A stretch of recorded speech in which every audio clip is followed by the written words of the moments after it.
Police পদোন্নতি পরীক্ষা 2024 সম্পূর্ণ সমাধান। কনস্টেবল নাইক থেকে এসআই এমসিকিউ পরীক্ষা 2024। পুলিশ বিভাগীয় পদোন্নতি পরীক্ষার বহুনির্বাচনী প্রশ্ন ও উত্তর। এই 50টি প্রশ্নের উত্তর এবং ব্যাখ্যা বিশ্লেষণ যদি আপনি মনে রাখতে পারেন তাহলে প্রায় 1000টি প্রশ্নের উত্তর দিতে পারবেন। প্রশ্ন 1, অফিস চলাকালে সরকারি কর্মচারী হোটেলে গিয়ে খুন করলে এজাহার আমলে নেওয়ার ক্ষেত্রে কোন অনুমতি প্রয়োজন? উত্তর, কোনো সরকারি অনুমতির প্রয়োজন নেই। আইনি ভিত্তি ফৌজদারি কার্যবিধি সিআরপিসি ধারা 197।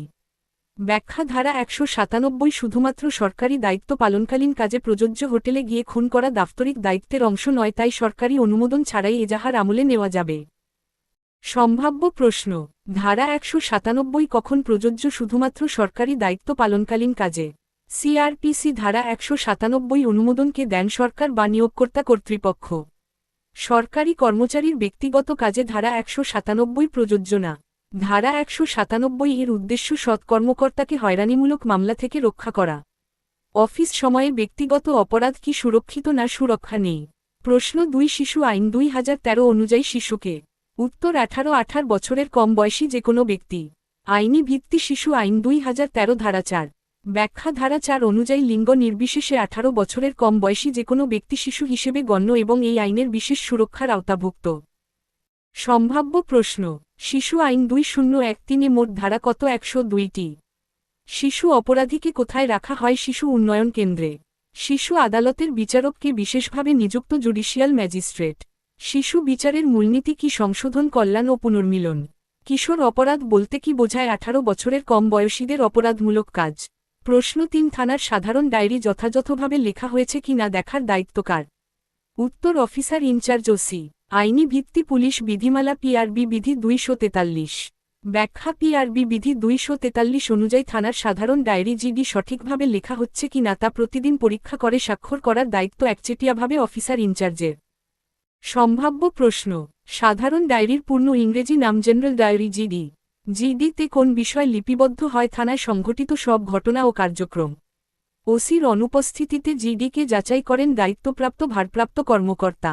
জিডিতে মিথ্যা এন্ট্রি করলে বিভাগীয় ও ফৌজদারি শাস্তি। জিডি কতদিন সংরক্ষণ করতে হয়? 5 বছর পিআরবি অনুযায়ী।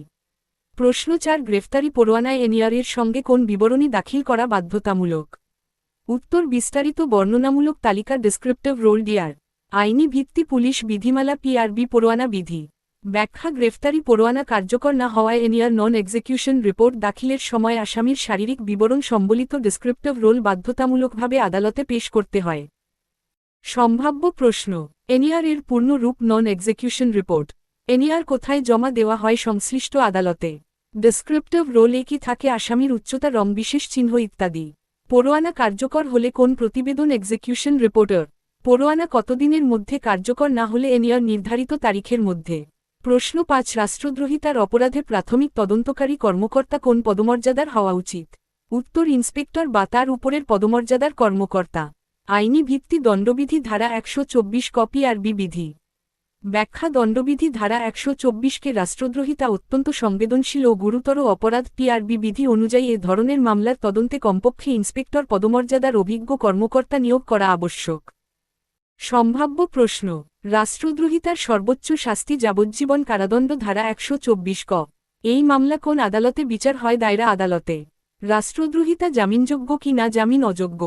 তদন্তে বিশেষ অনুমতি লাগে কি? হ্যাঁ, ঊর্ধ্বতন কর্তৃপক্ষের অনুমোদন।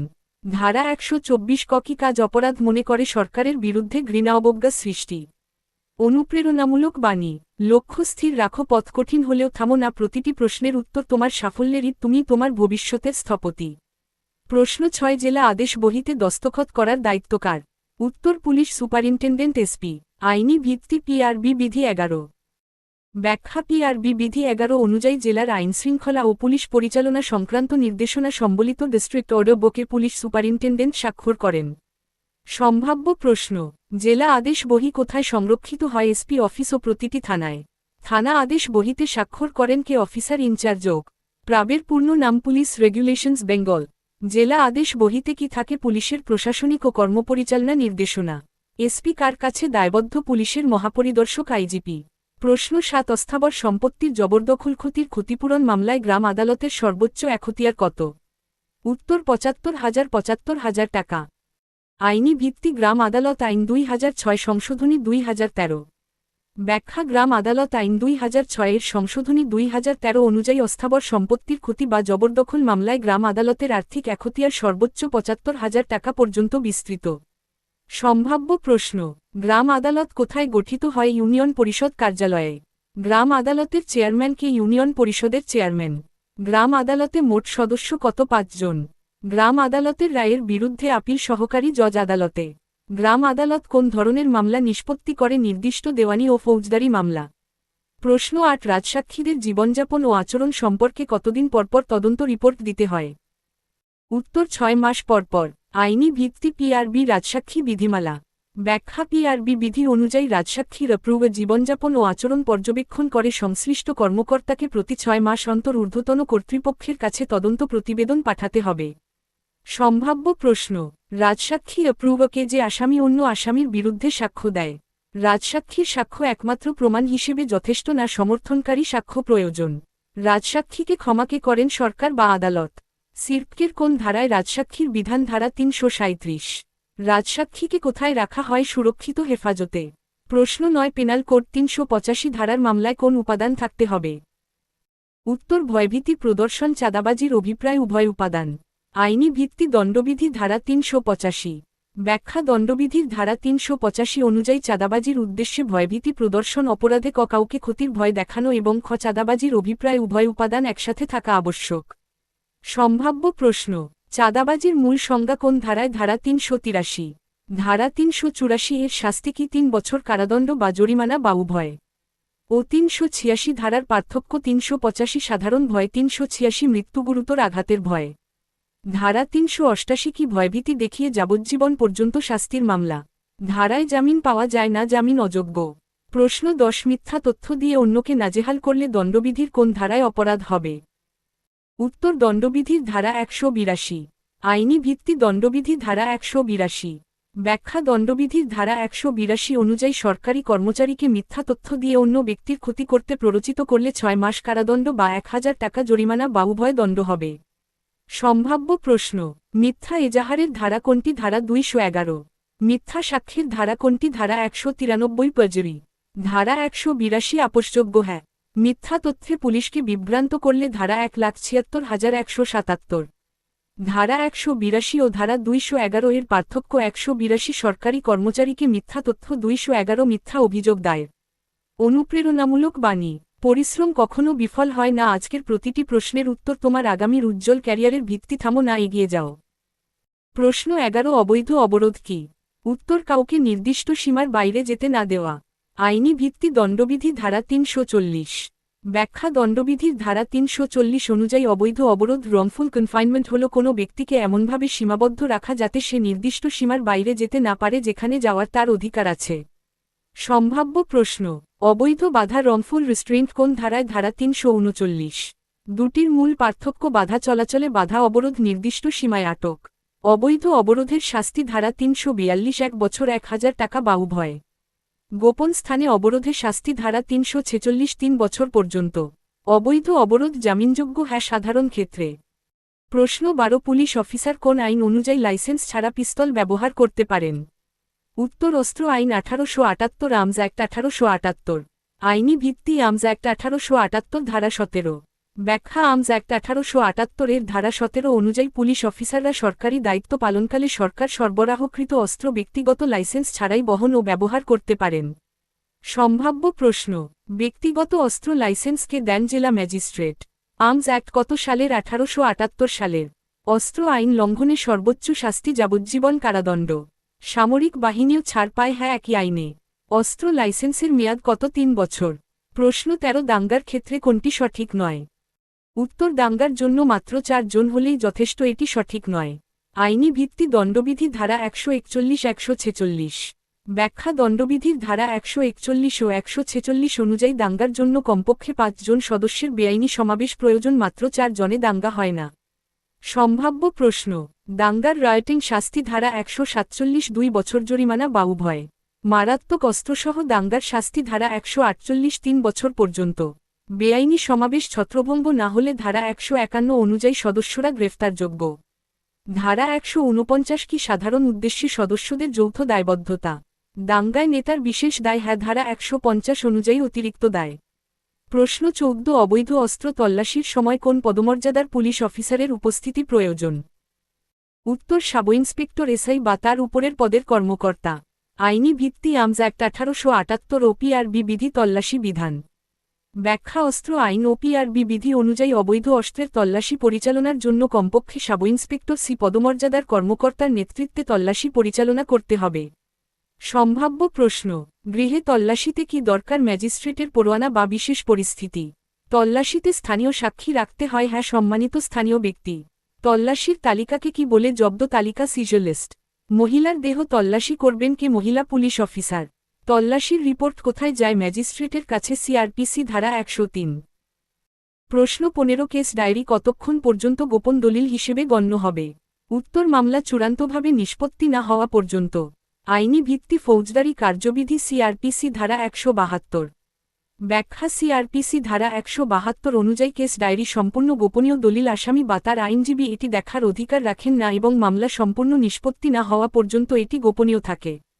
সম্ভাব্য প্রশ্ন কেস ডায়েরি কি সাক্ষ্য হিসেবে ব্যবহার হয় না? সিআরপিসি ধারা 172।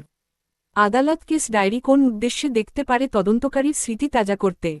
কেস ডায়েরি কার কাছে পাঠাতে হয়? জেলা ম্যাজিস্ট্রেট ও দায়রা জজ। কেস ডায়েরিতে কি থাকে? তদন্তের সময়, স্থান ও পরিস্থিতির বিবরণ। কেস ডায়েরি না লিখলে বিভাগীয় শাস্তিযোগ্য। অনুপ্রেরণামূলক বাণী। কঠোর অধ্যবসায় আর একাগ্রতায় পর্বতের মতো বাধা অতিক্রম করতে পারে। তোমার প্রতিটি প্রচেষ্টা তোমাকে স্বপ্নের পদের আরও কাছে নিয়ে যাচ্ছে। প্রশ্ন 16 পুলিশ আইন 1861 অনুযায়ী বিশেষ পুলিশ অফিসার নিয়োগ করেন কে?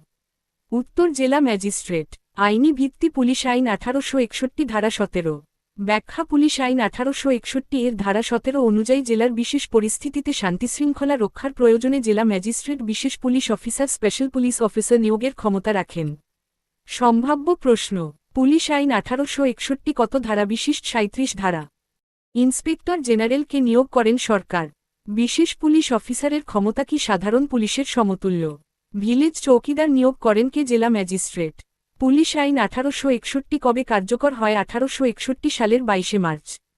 প্রশ্ন 17 দ্রুত বিচার ট্রাইব্যুনালে স্থানান্তরিত মামলা কত দিনের মধ্যে নিষ্পত্তি করতে হয়? উত্তর 135 কার্যদিবসের মধ্যে। আইনি ভিত্তি দ্রুত বিচার ট্রাইব্যুনাল আইন 2002 ধারা 10।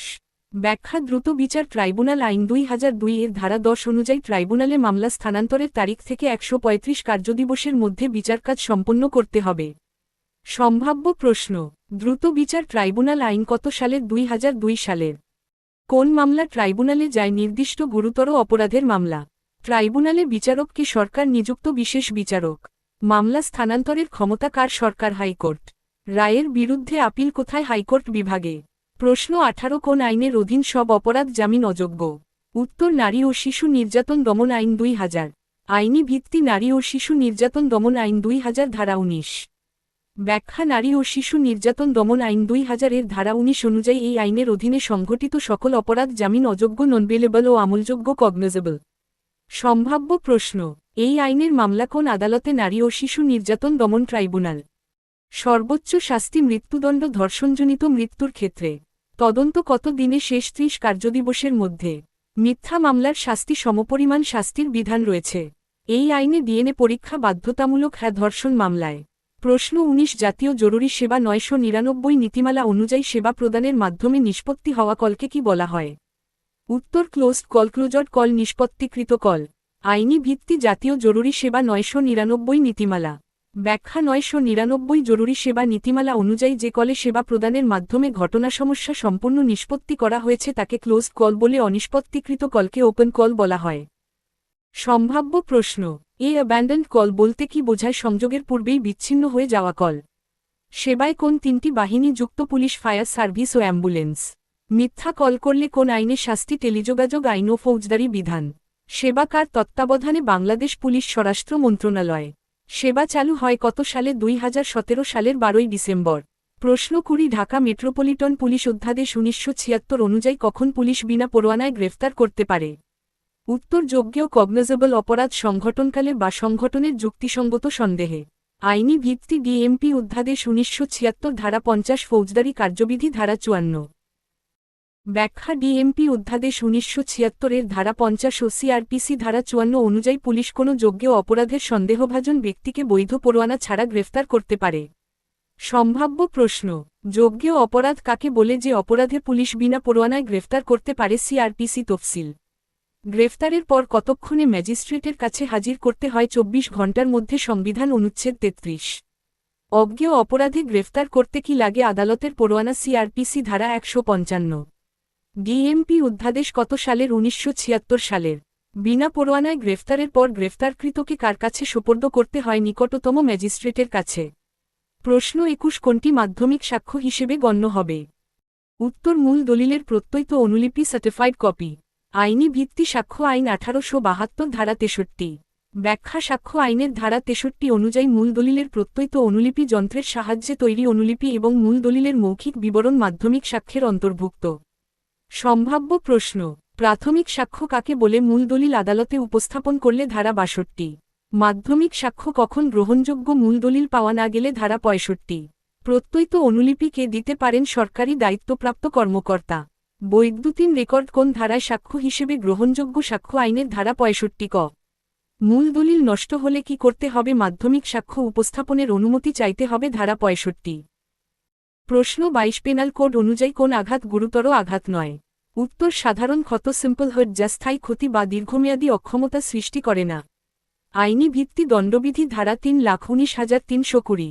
ব্যাখ্যা ধারা 320 অনুযায়ী গুরুতর আঘাতের 8টি নির্দিষ্ট প্রকার রয়েছে: অঙ্গহানি, স্থায়ী অন্ধত্ব, হাড় ভাঙা ইত্যাদি। ধারা 319 অনুযায়ী যে সাধারণ ক্ষত এই 8 প্রকারে পড়ে না তা গুরুতর আঘাত নয়। সম্ভাব্য প্রশ্ন, গুরুতর আঘাত কয় প্রকার? 8 প্রকার। ধারা 320। হাড় ভাঙা কোন প্রকার? গুরুতর আঘাত 7ম প্রকার। ধারা 320। সাধারণ আঘাতের শাস্তি কি 1 বছর কারাদণ্ড বা 1000 টাকা জরিমানা? ধারা 323। গুরুতর আঘাতের শাস্তি কি 7 বছর কারাদণ্ড ও অর্থদণ্ড? ধারা 325। স্থায়ী বিকলাঙ্গতা কোন প্রকার? গুরুতর আঘাত 4র্থ প্রকার। ধারা 320। প্রশ্ন 23 গ্রেফতার করতে গিয়ে কোন অভিযুক্ত ব্যক্তির মৃত্যু ঘটানো যাবে না? উত্তর যে ব্যক্তি মৃত্যুদণ্ড বা যাবজ্জীবন কারাদণ্ডযোগ্য অপরাধে অভিযুক্ত নন। আইনি ভিত্তি ফৌজদারি কার্যবিধি ধারা 463। ব্যাখ্যা সিআরপিসি ধারা 463 অনুযায়ী শুধুমাত্র মৃত্যুদণ্ড বা যাবজ্জীবন কারাদণ্ডযোগ্য অপরাধে অভিযুক্ত ব্যক্তি গ্রেফতারে বাধা দিলে মৃত্যু ঘটানো ন্যায্য হতে পারে, অন্য সব ক্ষেত্রে তা সম্পূর্ণ বেআইনি। সম্ভাব্য প্রশ্ন, গ্রেফতারে বাধা দিলে পুলিশ কতটুকু বল প্রয়োগ করতে পারে প্রয়োজনীয় পরিমাণে? সিআরপিসি ধারা 46। সিআরপিসি ধারা 461 কি বলে? শরীর স্পর্শ বা আটকানোর মাধ্যমে গ্রেফতার। এনকাউন্টার কিলিং কি আইনসম্মত না? এটি বেআইনি ও মৌলিক অধিকার পরিপন্থী। গ্রেফতারে কোন উপায় ব্যবহার করা যাবে না? আইনবহির্ভূত মৃত্যু ঘটানো। গ্রেফতারকালে পুলিশের ক্ষমতার সীমা কোথায় নির্ধারিত? সিআরপিসি ধারা 46 ও সংবিধান অনুচ্ছেদ 32। আইনের পাতায় লেখা প্রতিটি ধারা কোনো না কোনো অন্যায়ের বিরুদ্ধে লড়াইয়ের ফসল। তুমি শুধু পরীক্ষার্থী নও, তুমি ন্যায়বিচারের পরবর্তী রক্ষক। হাল ছেড়ো না, বিজয় তোমারই। প্রশ্ন 24 পেনাল কোডে কত প্রকার দণ্ড উল্লেখ আছে? উত্তর 5 প্রকার। আইনি ভিত্তি দণ্ডবিধি ধারা 53। ব্যাখ্যা দণ্ডবিধির ধারা 53 অনুযায়ী 5 প্রকার দণ্ড: 1 মৃত্যুদণ্ড, 2 যাবজ্জীবন কারাদণ্ড, 3 কারাদণ্ড সশ্রম ও বিনাশ্রম, 4 সম্পত্তি বাজেয়াপ্ত এবং 5 অর্থদণ্ড। সম্ভাব্য প্রশ্ন, দণ্ডবিধিতে সর্বোচ্চ দণ্ড কোনটি? মৃত্যুদণ্ড। ধারা 53। সশ্রম ও বিনাশ্রম কারাদণ্ডের পার্থক্য কি? সশ্রমে বাধ্যতামূলক কাজ, বিনাশ্রমে নয়। ধারা 60। দণ্ডবিধিতে রেপিং বা বেত্রদণ্ড এখনও আছে না, বর্তমানে বিলুপ্ত। সম্পত্তি বাজেয়াপ্ত কোন ক্ষেত্রে প্রযোজ্য? রাষ্ট্রদ্রোহ সহ গুরুতর রাষ্ট্রীয় অপরাধে। ধারা 53। ধারা 53 এ কারাদণ্ড কয় প্রকার? 2 প্রকার, সশ্রম ও বিনাশ্রম।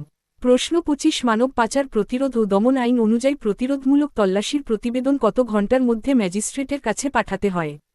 উত্তর 24 ঘণ্টার মধ্যে। আইনি ভিত্তি মানব পাচার প্রতিরোধ ও দমন আইন 2012। ব্যাখ্যা মানব পাচার প্রতিরোধ ও দমন আইন 2012 অনুযায়ী প্রতিরোধমূলক তল্লাশির প্রতিবেদন তল্লাশি সম্পন্নের 24 ঘণ্টার মধ্যে সংশ্লিষ্ট ম্যাজিস্ট্রেটের কাছে অবশ্যই পাঠাতে হবে। সম্ভাব্য প্রশ্ন, মানব পাচার আইনে সর্বোচ্চ শাস্তি কি? মৃত্যুদণ্ড বা যাবজ্জীবন কারাদণ্ড। ধারা 6। মানব পাচার মামলার ট্রাইব্যুনাল কোথায় বসে? জেলা পর্যায়ে। শিশু পাচারের ক্ষেত্রে অতিরিক্ত কোন আইন প্রযোজ্য? শিশু আইন 2013। ভিকটিম পুনর্বাসনের দায়িত্ব কার? সমাজসেবা অধিদপ্তর ও সরকার। আন্তর্জাতিক মানব পাচারে কোন আইনের ধারা প্রযোজ্য? মানব পাচার প্রতিরোধ ও দমন আইন 2012 ধারা 3। প্রশ্ন ২৬ ক্রিমিনাল ইন্টেলিজেন্স গেজেট থানায় কতদিন সংরক্ষণ করতে হয়? উত্তর ৩ বছর। আইনি ভিত্তি police regulations Bengal PRB record সংরক্ষণ বিধিমালা। ব্যাখ্যা পিআরবিতে নির্ধারিত রেকর্ড সংরক্ষণ বিধি অনুযায়ী ক্রিমিনাল ইন্টেলিজেন্স গেজেট থানায় সর্বনিম্ন ৩ বছর সংরক্ষণ করতে হয় কারণ এটি সক্রিয় অপরাধী তথ্যের গুরুত্বপূর্ণ উৎস। সম্ভাব্য প্রশ্ন: ক্রিমিনাল ইন্টেলিজেন্স গেজেটকে প্রকাশ করে ক্রিমিনাল ইনভেস্টিগেশন ডিপার্টমেন্ট সিআইডি। সাধারণ ডায়েরি জিডি কতদিন সংরক্ষণ করতে হয়? ১২ বছর পিআরবি অনুযায়ী। মামলার কেস ডায়েরি কতদিন সংরক্ষণ করতে হয়? ১২ বছর। থানার স্থায়ী রেকর্ড বলতে কি বোঝায়? কখনো ধ্বংস করা যায় না এমন নথি। ফর রেকর্ড কতদিন রাখতে হয়? ১২ বছর পিআরবি বিধি অনুযায়ী। প্রশ্ন ২৭ বেআইনি প্রবেশ সংক্রান্ত অপরাধের আপোষকে করতে পারে? উত্তর সংক্ষুব্ধ ব্যক্তি অর্থাৎ যার সম্পত্তিতে অনধিকার প্রবেশ করা হয়েছে। আইনি ভিত্তি ফৌজদারি কার্যবিধি ধারা ৩৪৫ পঠিত দণ্ডবিধি ধারা ৪৪৭।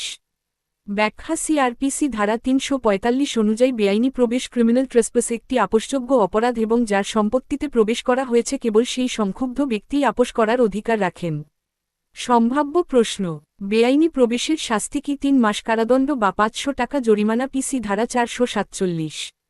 কোন অপরাধ আপোষযোগ্য নয়? খুন, ধর্ষণ, রাষ্ট্রদ্রোহ। আপোষযোগ্য অপরাধের তালিকা কোথায় আছে? সিআরপিসি ধারা ৩৪৫ তফসিলে। গৃহে বেআইনি প্রবেশ হাউস ট্রেসপাস কোন ধারায়? পিসি ধারা ৪৪৮। গভীর রাতে বেআইনি প্রবেশে শাস্তি কত? ২ বছর কারাদণ্ড ও অর্থদণ্ড। পিসি ধারা ৪৪৮। প্রশ্ন ২৮ ফৌজদারি মামলায় অভিযুক্ত হয়ে আদালতে যাওয়ার সময় পুলিশ অফিসার ইউনিফর্ম পরবেন কিনা? উত্তর না, ইউনিফর্ম পরবেন না। আইনি ভিত্তি পুলিশ রেগুলেশনস বেঙ্গল পিআরবি আচরণ ও পোশাক বিধিমালা। ব্যাখ্যা পিআরবি বিধি অনুযায়ী কোনো পুলিশ অফিসার ফৌজদারি মামলায় আসামি হিসেবে আদালতে হাজির হওয়ার সময় সরকারি ইউনিফর্ম পরতে পারবেন না, তিনি ব্যক্তিগত পরিচয় সাদা পোশাকে হাজির হবেন। সম্ভাব্য প্রশ্ন: পুলিশ অফিসার সাক্ষী হিসেবে আদালতে গেলে ইউনিফর্ম পরবেন? হ্যাঁ, পরতে পারবেন। ছুটিতে থাকা পুলিশ ইউনিফর্ম পরতে পারবেন, বিশেষ অনুমতি ছাড়া নয়। পিআরবি বিধি। পুলিশের বিরুদ্ধে বিচার কোন আদালতে হয়? সাধারণ ফৌজদারি আদালতে। দেওয়ানি মামলায় আসামি হলেও ইউনিফর্ম নয় না, সেক্ষেত্রেও সাদা পোশাকে। পিআরবি বিধি। পুলিশের বিরুদ্ধে মামলা করতে পূর্বানুমতি লাগে না, সরাসরি মামলা করা যায়। আইনের বই মুখস্থ নয়, বুঝতে শেখো, কারণ বিচারকের চেয়ারে একদিন তুমিই বসবে আর লক্ষ মানুষ তোমার ন্যায়বিচারের দিকে তাকিয়ে থাকবে। প্রশ্ন ২৯ পুলিশ অফিসারের বিরুদ্ধে ফৌজদারি বা দেওয়ানি মামলা হলে তৎক্ষণিক কাকে জানাতে হবে? উত্তর নিজের সরাসরি ঊর্ধ্বতন কর্মকর্তাকে তাৎক্ষণিকভাবে। আইনি ভিত্তি পুলিশ রেগুলেশনস বেঙ্গল পিআরবি বিভাগীয় আচরণবিধি। ব্যাখ্যা পিআরবি বিধি অনুযায়ী কোনো পুলিশ অফিসারের বিরুদ্ধে ফৌজদারি বা দেওয়ানি মামলা দায়ের হলে তিনি অবিলম্বে তার সরাসরি ঊর্ধ্বতন কর্মকর্তাকে ওসি, এসপি, ডিআইজি বিষয়টি অবহিত করবেন। সম্ভাব্য প্রশ্ন: পুলিশের বিরুদ্ধে মামলায় এসপি এর পূর্বানুমতি লাগে না, অনুমতি ছাড়াই মামলা করা যায়। দায়িত্ব পালনকালে বিরুদ্ধে মামলা হলে সরকার কি করে? প্রয়োজনে সরকারি ব্যয়ে আইনি সহায়তা দেওয়া হতে পারে। মামলার তথ্য কত দ্রুত জানাতে হবে? তাৎক্ষণিকভাবে। পিআরবি অনুযায়ী। ঊর্ধ্বতন কর্মকর্তাকে জানানোর উদ্দেশ্য কি? শৃঙ্খলা বজায় ও প্রয়োজনীয় সহায়তার জন্য। মামলার বিষয়টি বিভাগীয় নথিতে লেখা হয়? হ্যাঁ, বিভাগীয় রেকর্ডে সংরক্ষিত হয়। প্রশ্ন ৩০ ধর্মীয় অনুভূতিতে ইচ্ছাকৃত আঘাতের কোন কাজ দণ্ডনীয় অপরাধ? উত্তর ধর্মীয় অনুভূতিতে ইচ্ছাকৃত ও বিদ্বেষমূলক আঘাতকারী কাজ উপাসনাস্থল বিনষ্ট, ধর্মীয় সমাবেশে বিঘ্ন। আইনি ভিত্তি দণ্ডবিধি ধারা ২৯৫, ২৯৫ ক, ২৯৬। ব্যাখ্যা দণ্ডবিধির ধারা ২৯৫ ক অনুযায়ী কোনো ধর্মীয় সম্প্রদায়ের অনুভূতিতে ইচ্ছাকৃত ও বিদ্বেষমূলক আঘাতকারী কাজ সরাসরি দণ্ডনীয়। ধারা ২৯৫ এ উপাসনাস্থল বিনষ্ট এবং ধারা ২৯৬ এ ধর্মীয় সমাবেশে বিঘ্ন ঘটানো অপরাধ। সম্ভাব্য প্রশ্ন: ধর্মীয় উপাসনাস্থল ক্ষতি করলে শাস্তি কি? ২ বছর কারাদণ্ড বা জরিমানা? ধারা ২৯৫। ধর্মীয় সমাবেশে বিঘ্নের শাস্তি ১ বছর কারাদণ্ড বা জরিমানা। ধারা ২৯৬। ধর্মীয় অনুভূতিতে আঘাতকারী শব্দ উচ্চারণ কোন ধারায়? ধারা ২৯৮। কবরস্থানে অনধিকার প্রবেশ কোন ধারায়? ধারা ২৯৭।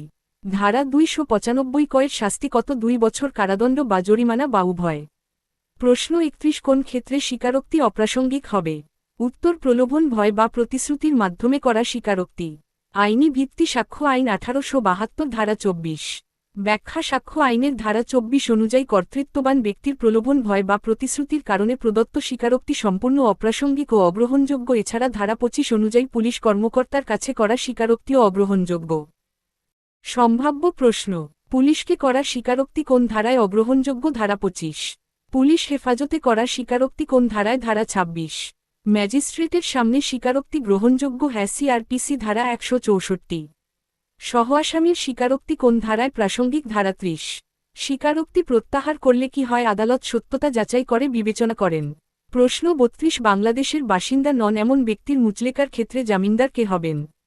উত্তর বাংলাদেশে বসবাসকারী পর্যাপ্ত সম্পদশালী সাফিসিয়েন্ট মিন্স সম্পন্ন ব্যক্তি। আইনি ভিত্তি ফৌজদারি কার্যবিধি ধারা 499। ব্যাখ্যা সিআরপিসি ধারা 499 অনুযায়ী বাংলাদেশে বাসিন্দা নন এমন ব্যক্তির জামিনদার হিসেবে বাংলাদেশে স্থায়ীভাবে বসবাসকারী এবং মুচলেকার অর্থ নিশ্চিত করতে সক্ষম সচ্ছল ব্যক্তিকেই জামিনদার হতে হবে। সম্ভাব্য প্রশ্ন, জামিনদার না পাওয়া গেলে কি হবে? বিকল্প জামিন বা জামানত নেওয়া যেতে পারে। মুচলেকা ভঙ্গ হলে কি হয়? মুচলেকার অর্থ বাজেয়াপ্ত। সিআরপিসি ধারা 514। জামিনদার কি যেকোনো সময় নিজেকে প্রত্যাহার করতে পারেন? হ্যাঁ। সিআরপিসি ধারা 440। নাবালকের ক্ষেত্রে জামিনদার কে হবেন? বাবা-মা বা আইনি অভিভাবক। মুচলেকা কি নির্দিষ্ট অর্থের নিশ্চয়তাসহ সদাচরণের শর্তযুক্ত প্রতিশ্রুতিপত্র? প্রশ্ন 33 আলামত সাক্ষ্য আইনের কোন ধারায় প্রাসঙ্গিক? উত্তর ধারা 9 সেকশন 9। আইনি ভিত্তি সাক্ষ্য আইন 1872 ধারা 9। ব্যাখ্যা সাক্ষ্য আইনের ধারা 9 অনুযায়ী বিচার্য বিষয় ব্যাখ্যা বা পরিচয় করানোর জন্য প্রয়োজনীয় তথ্য ও বস্তু যেমন জব্দকৃত আলামত প্রাসঙ্গিক, এছাড়া আসামির তথ্যমূলক উক্তির সূত্রে প্রাপ্ত আলামত ধারা 2(7)ও গ্রহণযোগ্য। সম্ভাব্য প্রশ্ন, ধারা 27 কোন ধরনের আলামত প্রাসঙ্গিক? আসামির তথ্যমূলক উক্তির সূত্রে আবিষ্কৃত বস্তু। বিশেষজ্ঞের মতামত কোন ধারায় গ্রহণযোগ্য? ধারা 45 এক্সপার্ট এভিডেন্স। ডিএনএ রিপোর্ট কোন ধারায় সাক্ষ্য? ধারা 45 বিশেষজ্ঞ মতামত হিসেবে। মাদক আলামত কোন আইনে জব্দ হয়? মাদকদ্রব্য নিয়ন্ত্রণ আইন 2018। ফিজিক্যাল এভিডেন্স কত ধরনের? দলিল, বস্তু ও বৈজ্ঞানিক সাক্ষ্য। প্রতিটি ধারা মুখস্থ করার সময় মনে রেখো, এই ধারাগুলোই একদিন কারো মুক্তির পথ খুলে দেবে। তুমি শুধু পরীক্ষার্থী নও, তুমি ন্যায়বিচারের রক্ষক। প্রশ্ন 34 পুলিশ আইন 1861 অনুযায়ী গুরুদণ্ড কত প্রকার? উত্তর 5 প্রকার। আইনি ভিত্তি পুলিশ আইন 1861 ধারা 7 সরকারি কর্মচারী শৃঙ্খলা ও আপিল বিধি 1985। ব্যাখ্যা পুলিশ আইন 1861 ও সংশ্লিষ্ট বিধি অনুযায়ী গুরুদণ্ড 5 প্রকার: 1 বরখাস্ত, 2 পদচ্যুতি, 3 বাধ্যতামূলক অবসর, 4 পদাবনতি এবং 5 বেতন হ্রাস। সম্ভাব্য প্রশ্ন, বরখাস্ত ও পদচ্যুতির পার্থক্য কি? বরখাস্তে ভবিষ্যৎ সরকারি নিয়োগ নিষিদ্ধ, পদচ্যুতিতে নয়। লঘুদণ্ড কত প্রকার? সতর্কীকরণ, তিরস্কার, ইনক্রিমেন্ট, স্থগিতসহ সাধারণত 5 প্রকার। শাস্তির বিরুদ্ধে আপিল কোথায়? উচ্চতর কর্তৃপক্ষের কাছে প্রযোজ্য বিধি অনুযায়ী। কনস্টেবলের বিভাগীয় মামলাকে পরিচালনা করেন ওসি বা এসপি। পুলিশের শৃঙ্খলা বিধি কোন আইনের অধীনে? পুলিশ আইন 1861 ও সংশ্লিষ্ট বিধি। প্রশ্ন 35 পর্নোগ্রাফি নিয়ন্ত্রণ আইন 2012 অনুযায়ী কোন কাজ অপরাধ হিসেবে বিবেচিত হবে? উত্তর পর্নোগ্রাফি উৎপাদন, বিতরণ, বিক্রয় ও ডিজিটাল মাধ্যমে প্রচার। আইনি ভিত্তি পর্নোগ্রাফি নিয়ন্ত্রণ আইন 2012 ধারা 48। ব্যাখ্যা পর্নোগ্রাফি নিয়ন্ত্রণ আইন 2012 এর ধারা 48 অনুযায়ী পর্নোগ্রাফি উৎপাদন, বিতরণ, বিক্রয়, সংরক্ষণ ও ইন্টারনেট মোবাইলে প্রচার সবই দণ্ডনীয় অপরাধ। সম্ভাব্য প্রশ্ন, পর্নোগ্রাফি নিয়ন্ত্রণ আইনে সর্বোচ্চ শাস্তি 7 বছর কারাদণ্ড ও 2 লাখ টাকা জরিমানা। ধারা 8। ব্ল্যাকমেইলে পর্নোগ্রাফি ব্যবহারের শাস্তি 5 বছর কারাদণ্ড। ধারা 6। পর্নোগ্রাফি বিক্রয়ের শাস্তি 5 বছর কারাদণ্ড ও অর্থদণ্ড। ধারা 5। শিশু পর্নোগ্রাফিতে অতিরিক্ত কোন আইন? নারী ও শিশু নির্যাতন দমন আইন, শিশু আইন 2013। পর্নোগ্রাফির তদন্ত কে করেন? পুলিশ ও সাইবার ক্রাইম ইউনিট। প্রশ্ন 36 মাদক পরিবহনের গাড়ির প্রকৃত মালিকানা প্রতিষ্ঠিত না হলে কতদিনের মধ্যে তা সরকারের কর্তৃত্বে যাবে? উত্তর 30 দিনের মধ্যে। আইনি ভিত্তি মাদকদ্রব্য নিয়ন্ত্রণ আইন 2018 সংশ্লিষ্ট ধারা। ব্যাখ্যা মাদকদ্রব্য নিয়ন্ত্রণ আইন অনুযায়ী মাদক পরিবহনে ব্যবহৃত যানবাহনের প্রকৃত মালিকানা 30 দিনের মধ্যে প্রতিষ্ঠিত না হলে উক্ত যানবাহন সরকারের কর্তৃত্বে চলে যাবে। সম্ভাব্য প্রশ্ন, মাদকদ্রব্য নিয়ন্ত্রণ আইন কত সালের? সর্বশেষ 2018 সালে, পূর্বে 1990। মাদক মামলায় বিচার কোন আদালতে হয়? দ্রুত বিচার ট্রাইব্যুনালে। মাদক উদ্ধারের পর কার অনুমতিতে ধ্বংস হয়? আদালতের নির্দেশে। মাদক বহনকারী গাড়ি জব্দের ক্ষমতা কার? পুলিশ ও মাদক নিয়ন্ত্রণ অধিদপ্তরের। মাদক মামলায় সর্বোচ্চ শাস্তি মৃত্যুদণ্ড নির্দিষ্ট পরিমাণ ও প্রকারের জন্য। প্রশ্ন 37 মেট্রোরেল ও যাত্রীদের নিরাপত্তা বিঘ্নকারী কাজের শাস্তি কি? উত্তর কারাদণ্ড ও অর্থদণ্ড। আইনি ভিত্তি মেট্রোরেল পরিচালনা সংক্রান্ত আইন বিধিমালা ডিএমটিসিএল সংশ্লিষ্ট আইনি কাঠামো সুনির্দিষ্ট ধারার জন্য সরকারি গেজেট যাচাই করা প্রয়োজন। ব্যাখ্যা মেট্রোরেল পরিচালনা বিধিমালা ও সংশ্লিষ্ট আইন অনুযায়ী মেট্রোরেল বা যাত্রীদের নিরাপত্তা বিঘ্নকারী যেকোনো কাজ কারাদণ্ড ও অর্থদণ্ডে দণ্ডনীয়। সম্ভাব্য প্রশ্ন, মেট্রোরেলে ধূমপান করলে কি হবে জরিমানা ও আইনানুগ ব্যবস্থা? মেট্রোরেল পরিচালনায় কোন সংস্থা দায়িত্বে? DMTCL, Dhaka mass transit company limited. মেট্রোরেলের সম্পদ ক্ষতি করলে কোন আইনে মামলা? দণ্ডবিধি ও মেট্রোরেল বিধিমালা। মেট্রোরেলের জরুরি নম্বর কত? 16155। মেট্রোরেলে অননুমোদিত প্রবেশে শাস্তি, জরিমানা ও বিতান। প্রশ্ন 38, অর্থদণ্ড অনাদায় থাকলে অতিরিক্ত কারাদণ্ড সর্বোচ্চ কত অংশ যোগ হতে পারে? উত্তর 1/4 14 পর্যন্ত অতিরিক্ত কারাদণ্ড। আইনি ভিত্তি দণ্ডবিধি ধারা 65। ব্যাখ্যা দণ্ডবিধির ধারা 65 অনুযায়ী অর্থদণ্ড পরিশোধ না করলে আদালত সর্বোচ্চ সংশ্লিষ্ট অপরাধের জন্য নির্ধারিত সর্বোচ্চ কারাদণ্ডের 1/4 14 পর্যন্ত অতিরিক্ত কারাদণ্ড দিতে পারেন। সম্ভাব্য প্রশ্ন, শুধু অর্থদণ্ডযোগ্য অপরাধে জরিমানা না দিলে সর্বোচ্চ 2 মাস কারাদণ্ড? পিসি ধারা 67। অর্থদণ্ডের কিছু অংশ দিলে কারাদণ্ড কমে? হ্যাঁ, আনুপাতিকভাবে। পিসি ধারা 68। ডিফল্ট কারাদণ্ড মূল কারাদণ্ডের সাথে একসাথে চলবে না, মূল কারাদণ্ডের পরে শুরু হবে। অর্থদণ্ড সংগ্রহের পদ্ধতি কি? সিআরপিসি ধারা 3,86,387 অনুযায়ী। অর্থদণ্ড না দিলে সম্পত্তি ক্রয় করা যায়? হ্যাঁ, পিসি ধারা 6,470। তুমি যদি প্রতিদিন মাত্র 10টি ধারা বুঝে পড়ো তাহলে 1 বছরে 3,650টি ধারার মালিক হবে। এটাই পার্থক্য গড়ে দেবে তোমাকে আর বাকিদের মধ্যে। প্রশ্ন 39, আসামিকে আদালতে হাজির করতে বাধ্য করার পদ্ধতি কোনটি? উত্তর সমন ও পরোয়ানা, সামন্স ওয়ারেন্ট। আইনি ভিত্তি ফৌজদারি কার্যবিধি ধারা 6188। ব্যাখ্যা সিআরপিসি ধারা 6169 অনুযায়ী সমন এবং ধারা 7081 অনুযায়ী পরোয়ানার মাধ্যমে আসামিকে হাজির করানো হয়। আসামি পলাতক হলে ধারা 8788 অনুযায়ী ঘোষণা ও সম্পত্তি ক্রয় করা হয়। সম্ভাব্য প্রশ্ন, সমন ও পরোয়ানার পার্থক্য কি? সমন উপস্থিতির আহ্বান, পরোয়ানা বাধ্যতামূলক হাজির করা। পরোয়ানা জারি করেন কে? ম্যাজিস্ট্রেট বা আদালত। সিআরপিসি ধারা 70। বেলেবল ওয়ারেন্ট কি? যে পরোয়ানায় জামিনে মুক্তি পাওয়া যায়। ফেরারি আসামির ক্ষেত্রে কি করা হয়? ধারা 87 অনুযায়ী পত্রিকায় ঘোষণা ও সম্পত্তি ক্রয়। নন বেলেবল ওয়ারেন্ট কি? যে পরোয়ানায় জামিনে মুক্তির সুযোগ নেই। প্রশ্ন 40, কেস ডায়েরি লেখার ক্ষেত্রে কোনটি সঠিক? উত্তর তদন্তকারী কর্মকর্তা প্রতিদিনের তদন্ত কার্যক্রমের বিবরণ শুরু ও শেষের সময়সহ লিখবেন। আইনি ভিত্তি ফৌজদারি কার্যবিধি ধারা 172। ব্যাখ্যা সিআরপিসি ধারা 172 অনুযায়ী তদন্তকারী কর্মকর্তা তদন্তের প্রতিটি পর্যায়ে দিনের শুরু ও শেষের সময় উল্লেখসহ বিস্তারিত কেস ডায়েরি রাখবেন, তবে কেস ডায়েরি নিজে সাক্ষ্য নয়। ধারা 1723। সম্ভাব্য প্রশ্ন, কেস ডায়েরি কি সাক্ষ্য হিসেবে ব্যবহার করা যায় না? সিআরপিসি ধারা 1723। আদালত কি কেস ডায়েরি পড়তে পারেন? হ্যাঁ, তদন্তে সহায়তার জন্য। ধারা 1722। আসামি কি কেস ডায়েরি দেখার অধিকার রাখেন? সীমিত অধিকার। ধারা 1723। কেস ডায়েরি না থাকলে কি হয়? তদন্তের দুর্বলতা হিসেবে গণ্য হয়। কেস ডায়েরিকে রক্ষণাবেক্ষণ করেন তদন্তকারী কর্মকর্তা আইও। প্রশ্ন 41, বেআইনি সমাবেশ ছত্রভঙ্গ করতে থানার ওসি কার সাহায্য নিতে পারেন? উত্তর এক্সিকিউটিভ ম্যাজিস্ট্রেটের সাহায্য। আইনি ভিত্তি ফৌজদারি কার্যবিধি ধারা 1,27,132। ব্যাখ্যা সিআরপিসি ধারা 127 অনুযায়ী বেআইনি সমাবেশ ছত্রভঙ্গ করতে থানার ওসি এক্সিকিউটিভ ম্যাজিস্ট্রেটের সাহায্য নিতে পারেন। প্রয়োজনে ম্যাজিস্ট্রেট ধারা 130 অনুযায়ী সামরিক বাহিনীর সাহায্যও নিতে পারেন। সম্ভাব্য প্রশ্ন, বেআইনি সমাবেশ কত জনে গঠিত হয়? 5 বা ততোধিক ব্যক্তি। পিসি ধারা 141। সমাবেশ ছত্রভঙ্গের নির্দেশ না মানলে শাস্তি 6 মাস কারাদণ্ড। পিসি ধারা 151। সিআরপিসি ধারা 129 কি বলে ম্যাজিস্ট্রেট বল প্রয়োগ করে ছত্রভঙ্গ করতে পারবেন? বেআইনি সমাবেশে যোগদানের শাস্তি 6 মাস কারাদণ্ড বা জরিমানা। পিসি ধারা 143। সামরিক বাহিনী ডাকার ক্ষমতা কার? এক্সিকিউটিভ ম্যাজিস্ট্রেটের। সিআরপিসি ধারা 130। প্রশ্ন 42, বাংলাদেশ পুলিশের কোন সংস্থা মানি লন্ডারিং মামলা করতে পারে? উত্তর সিআইডি, ক্রিমিনাল ইনভেস্টিগেশন ডিপার্টমেন্ট।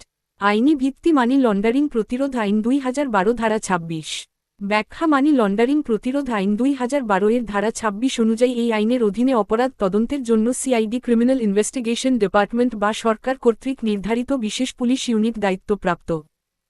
সম্ভাব্য প্রশ্ন, বিএফআইইউ কি বাংলাদেশ ফাইন্যান্সিয়াল ইন্টেলিজেন্স ইউনিট আর্থিক গোয়েন্দা সংস্থা? মানি লন্ডারিংয়ের সর্বোচ্চ শাস্তি 12 বছর কারাদণ্ড ও সম্পদ বাজেয়াপ্ত। এমএলপিএ ধারা 4। এমএলপিএ 2012 এর অধীনে বিচার কোথায়? বিশেষ দায়রা আদালতে। সন্দেহজনক লেনদেনের রিপোর্টকে দেয় ব্যাংক ও আর্থিক প্রতিষ্ঠান বিএফআইইউকে। দুর্নীতির সাথে মানি লন্ডারিং থাকলে তদন্ত কে করে দুদক ও সিআইডি? প্রশ্ন ৪৩ তদন্তকারী কর্মকর্তার সাক্ষ্য গ্রহণের ক্ষেত্রে কোনটি সঠিক নয়? উত্তর তদন্তকারী কর্মকর্তা কেস ডায়েরি সাক্ষ্য হিসেবে আদালতে উপস্থাপন করতে পারেন, এটি সঠিক নয়। আইনি ভিত্তি ফৌজদারি কার্যবিধি ধারা ১৭২৩। ব্যাখ্যা সিআরপিসি ধারা ১৭২৩ অনুযায়ী কেস ডায়েরি আদালতে সাক্ষ্য হিসেবে ব্যবহারযোগ্য নয়, এটি শুধু আদালতকে তদন্তে সহায়তার উদ্দেশ্যে পরীক্ষা করা যায়, সাক্ষ্য হিসেবে গৃহীত হয় না। সম্ভাব্য প্রশ্ন আইও তার স্মৃতি সতেজ করতে কেস ডায়েরি ব্যবহার করতে পারেন? হ্যাঁ, ধারা ১৭২২। আইও আসামির স্বীকারোক্তি সাক্ষ্য হিসেবে দিতে পারেন না, এভিডেন্স অ্যাক্ট ধারা ২৫। ধারা ২৭ আবিষ্কার বিবৃতি আইও কিভাবে উপস্থাপন করেন সাক্ষীর বক্তব্য হিসেবে? আইও এর নিজের পর্যবেক্ষণ সাক্ষ্য হিসেবে গ্রহণযোগ্য? হ্যাঁ, সরাসরি সাক্ষ্য হিসেবে। আইও এর ক্রস এক্সামিনেশন করা যায়? হ্যাঁ, অবশ্যই। ব্যর্থতা মানে শেষ নয়, এটা মানে আরও একটু প্রস্তুতির সুযোগ। বিশ্বের শ্রেষ্ঠ বিচারকরাও একসময় পরীক্ষার হলে কাঁপতেন, কিন্তু হাল ছাড়েননি, তুমিও ছাড়বে না।